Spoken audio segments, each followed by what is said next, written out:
হচ্ছে আজকের অবস্থা টেকনাফের। আমি ফারুজ কাদের এবং আপনারা দেখছেন বাঙালি বাইকার। ফেসবুক এবং ইউটিউব থেকে যেখান থেকে দেখতেছেন সবাইকে ভালোবাসা জানি। আজকে নতুন সপ্তাহ শুরু করতেছি।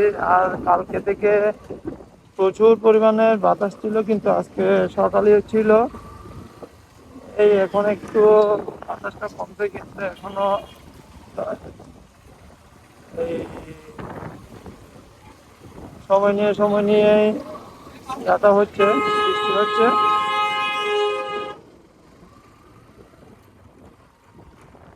আজকের ওয়েদারের অবস্থা।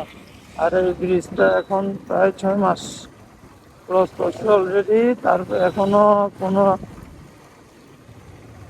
কাজ সমাপ্ত হয় নাই। এখনো পুরোপুরি কাজ সমাপ্ত হয় নাই, যে কারণে আমাদের বেইলি ব্রিজটাই এখনো ইউজ করতে হচ্ছে।